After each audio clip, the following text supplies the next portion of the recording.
Ja sam Danijela Vidas, rođena sam 26.12.1993. u Rijeci, inače ovdje s Raba, ali studiram u Zagrebu. U Zagrebu sam još od osnovne škole, išla sam u školu za slijepe i slabovidne Vinko Bek, tako isto i srednju.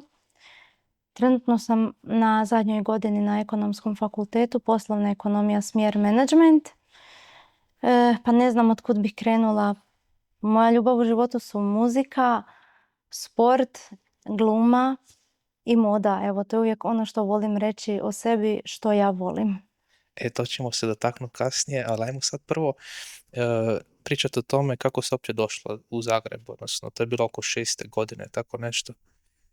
Možda koju godinu kasnije sam došla u Zagreb od 6. godine, ali da, u prvom razredu osnovne škole u Centar za odgoj i obrazovanje Vinko Bek. Naravno, prvo što je trebalo pronaći odgovarajuću instituciju za osobu poput mene, dakle slijepu osobu, slijepu djevojčicu.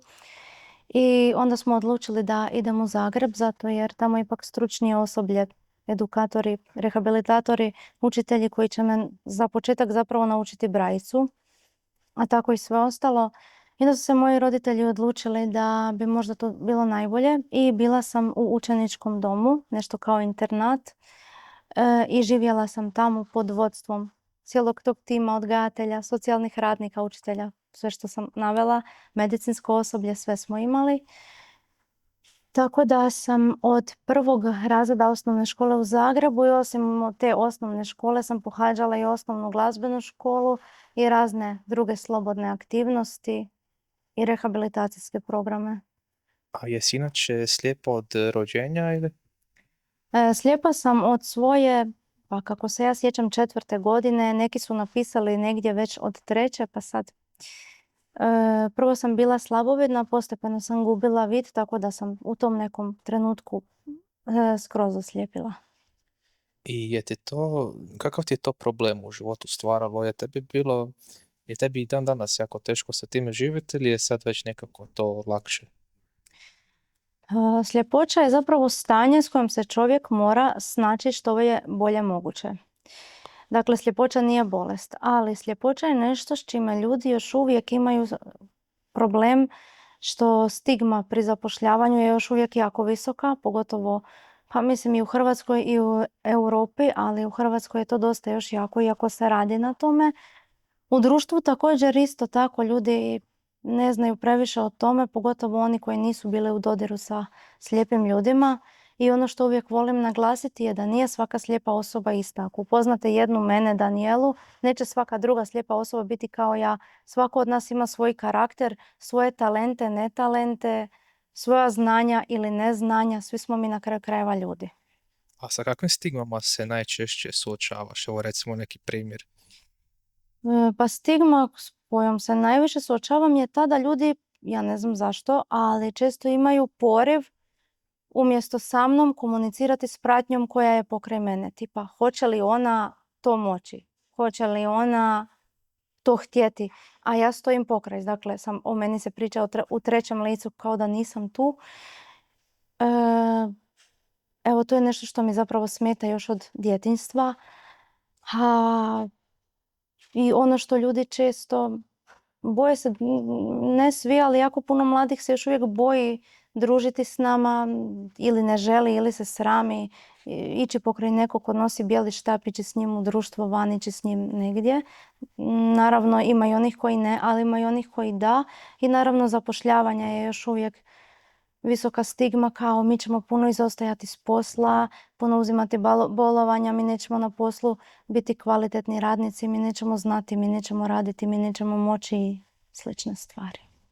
I kako bi ti recimo riješila te predrasude kod zapošljavanja i slično? Čo recimo napraviš ili kažeš ljudima u vezi toga? Pa ono što se radi, i to mi je jako drago, je to da danas postoje edukacije koje prolaze, koje rade određene udruge i idu po različitim recimo osnovnim školama i kroz igre različite i priče uče djecu o slijepim osobama. Tako da djeca od malena uče o tome, to se radi sve više, a radi se isto tako i s poslodavcima različitih tvrtki. Konkretno, evo ja trenutno radim praksu u INI preko projekta Iskustvo zlata vrijedi koji provodi poslovni dnevnik kao portal. I zapravo sam onda, eto ja, ta jedna osoba koja kroz praksu, kroz razne odjele kroz koje prolazim, učim njih kroz razgovor, kroz rad, kroz komunikaciju, što mogu, što ne mogu, kako mogu, koliko mi vremena treba, za što mi treba pomoć, za što mi ipak ne treba pomoć. Evo. A ostale stvari sa kojima se suočavaš, recimo u svakodnevnom životu, koji su ti recimo izazovi baš oko toga? Pa, izazovi su konkretno, ne znam, odlasci na neke lokacije u velikim zgradama u kojima je teško ukoliko nemaš pratnju. Različite institucije kao što su bolnice i slično, shopping centri i slične stvari. Recimo, meni se puno lakše snaći na Ilici, ući u dućan i kupiti nešto uz pomoć prodavačice ako nemam pratnju, nego li otići u jedan shopping centar i šetati po shopping centru i kupovati, jer shopping centri često mi nemaju orijentir, ako ga ne znam na pamet, a naravno da ga ne znam, da to nije jednostavno, pa onda radije hodam po ulici, po gradu gdje otprilike imam već neke orijentire ili lakše mogu pitati ljude ako se malo izgubim ili nešto slično. A je ti se dešavalo prije konkretno nešto baš značajno u smislu se znala izgubiti negdje i slično? Konkretno na početku fakulteta sam se puno više gubila jer sam tada krenula sama hodati, baš ono skroz sama, i bilo je jako puno situacija. U početku su me te situacije baš plašile. S vremenom sam se totalno navikla da je normalno da nisam baš 100% sigurna gdje sam, da moram nekog pitat, da možda moram uključiti Google mapu ili poslije i aplikaciju Lazarillo, koja je aplikacija baš za slijepe osobe, koja pokazuje ulice koje te okružuju i nabraja lokacije, na primjer institucije, dućane, bilo što se nalazi blizu tebe da ti pomogne da shvatiš gdje si. Tako da evo sada, recimo konkretno sada kad se izgubim, mi to nije nikakav problem. Tada u početku mi je bio problem. Kako se snalaziš, to sam te baš želio pitati. Mislim smo kad smo pričali prije da smo baš to spomenuli, ali ja nisam uopće skužio to. Znači kako pišeš poruke na mobitelu i kako se snalaziš preko mobitela zapravo? Ono što ću reći, danas je tehnologija jako napredovala i mogu reći da sam rođena, barem što se toga tiče, u pravo vrijeme, već kad sam slijepa osoba. Konkretno postoji čitači ekrana ili voiceover koji ja na svom mobitelu uključim i to ima svaki iPhone, recimo konkretno. Drugi mobiteli imaju neke druge speak pomagače, sad ne znam kako se zovu, ali uključim taj voiceover i odaberem jezik, brzinu govora, način tipkanja i instaliram se aplikacije koje želim koristiti i zapravo mi mobitel pročita sve što piše na ekranu, a ja sam si primjerice namjestila opciju da dvoklikom brzim odaberem sve što želim potvrditi kao da. Tako također isto i kad pišem slova, riječi, znam napamet tipkovnicu jer tako tipkam i na laptopu, onda na mobitelu znam kuda moram ići prstom i kada 2 puta brzo kliknem na slovo A, znači da sam ga napisala. I kad napišem cijelu riječ stavim razmak i onda mi on pročita riječ koju sam napisala. Imaš neke aplikacije baš za preporučiti ljudima, evo ako će netko slušati pa ima nekog obitelji da je slijep i slično, koje bi aplikacije preporučila? Aplikaciju koju mislim da svaka slijepa osoba mora imati je aplikacija Be My Eyes, znači Budi moje oči.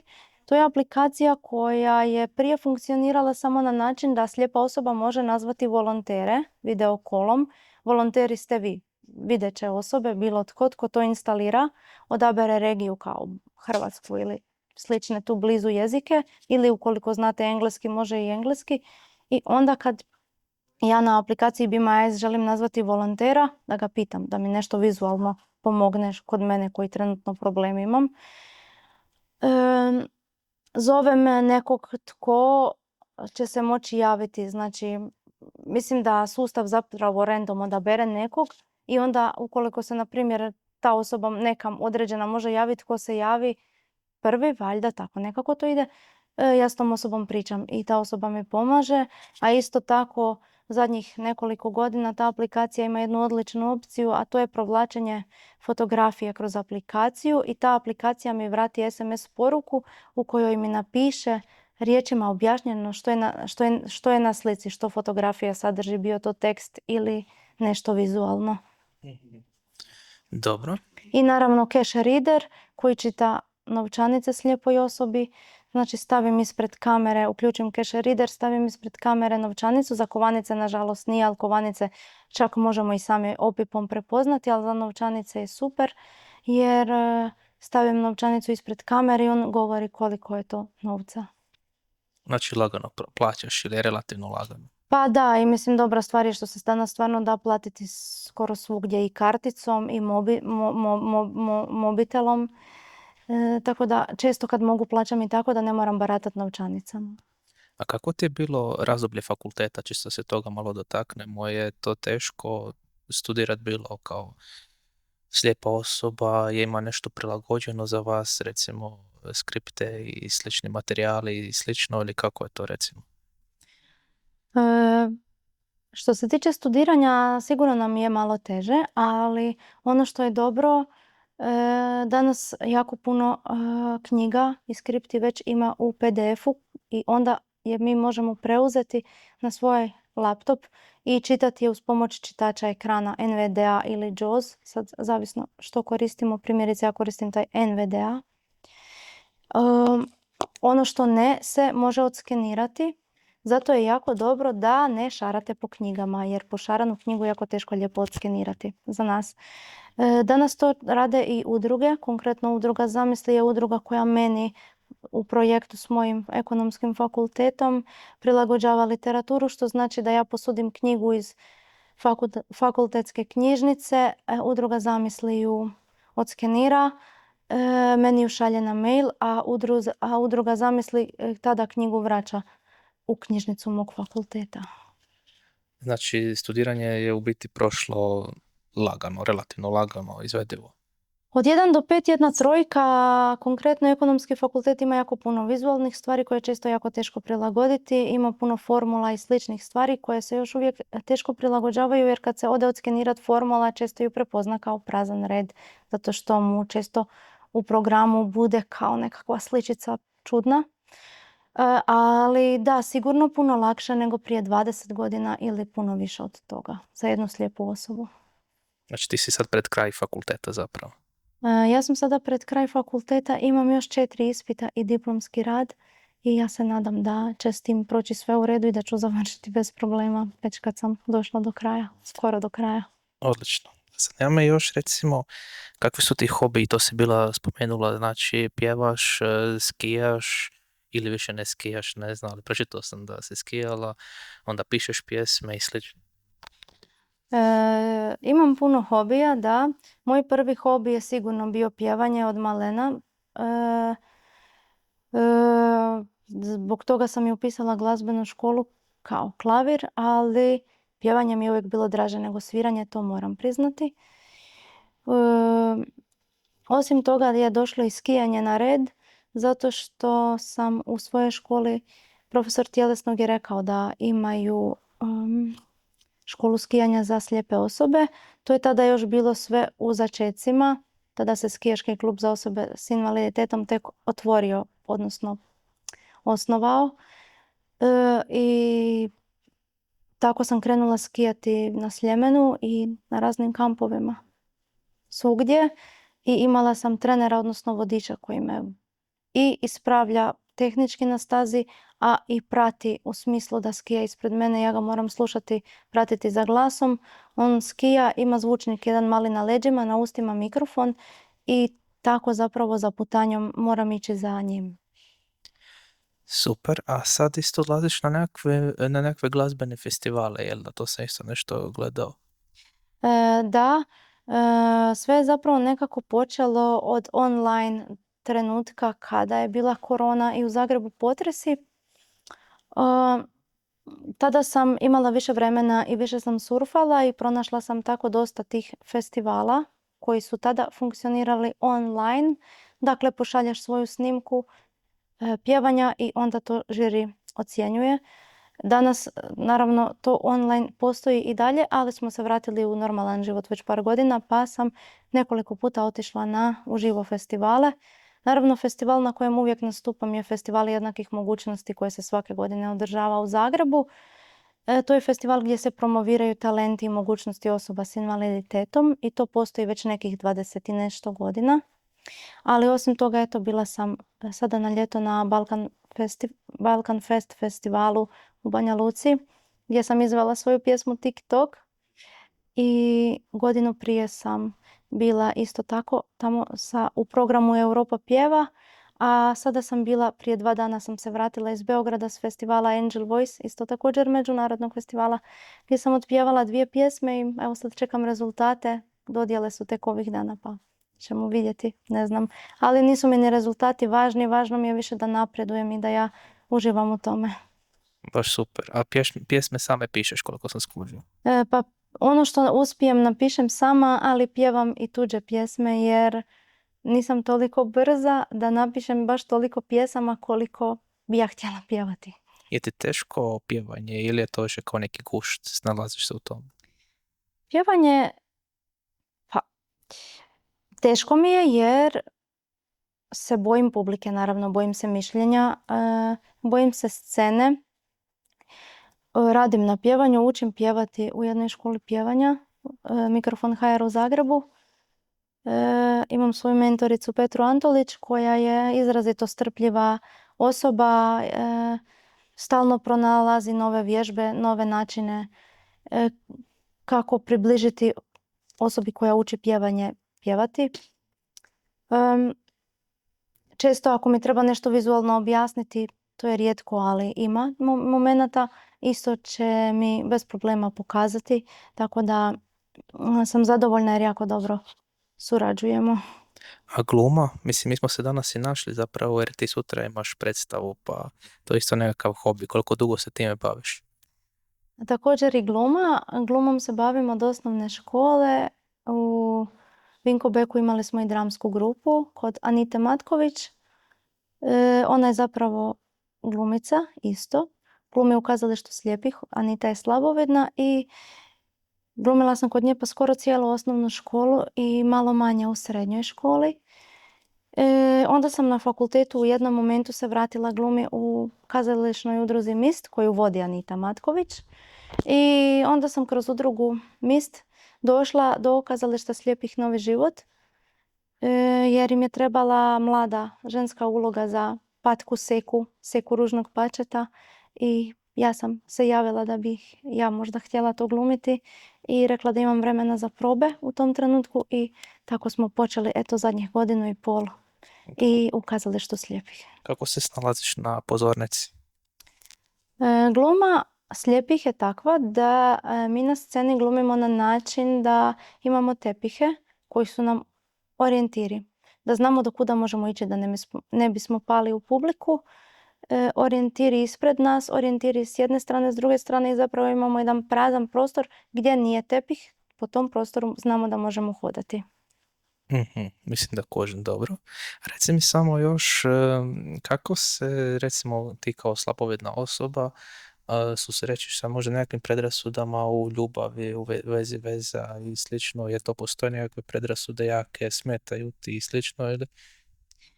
Sigurno postoje predrasude i u ljubavi kao i u prijateljskim odnosima. Ljudi su još uvijek preplašeni, ne znaju kako komunicirati, da li nas treba pitati treba li nam pomoć ili ne treba. Tako isto i s ljubavi. Često puta, nažalost, još uvijek živimo u svijetu gdje ljudi misle kako se ona može zaljubiti, ona mene ne vidi ili kako ona mene zamišlja, pa čak i ako mi neko nekog opiše, kako će ona kad se vjenča, kako će ona brinuti o bebi, kako će ona kuhati, kako će brinuti o kući, stanu, već nije važno gdje. A ja znam jako puno ljudi koji su odgojili djecu, a ne vide. Tako da imamo dokaze. Znači, ljubav je slijepa, doslovno. Pa da. Dobro. I reci mi samo neke završne riječi evo, za ljude koji imaju, ajmo reći, poteškoće ili sa sljepoćom ili imaju takvu djecu i slično, če bi njima recimo rekla i če bi rekla općenito ljudima u vezi tih stigma i kako da se ponašaju u vezi toga. U šali volim uvijek reći, drugačiji si, to je baš cool. Tako se ujedno zove i jedna predstava kazališne udruge Mist koja je posvećena, odnosno usmjerena je na djecu i mlade i baš se u predstavi isto priča o osobama s invaliditetom, konkretno slijepim i slabovidnim, na jedan edukativan ali smiješan i zabavan način da djeci to bude lakše pratiti.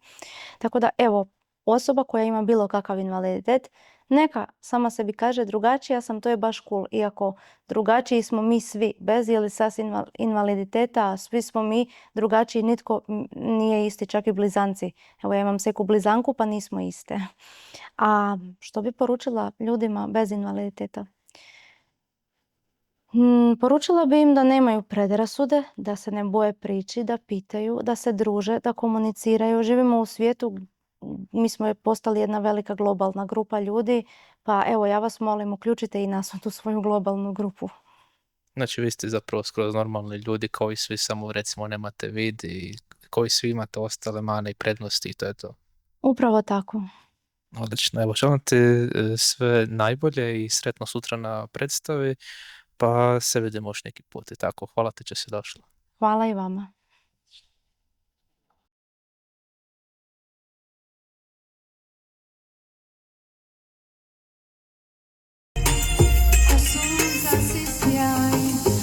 Kažem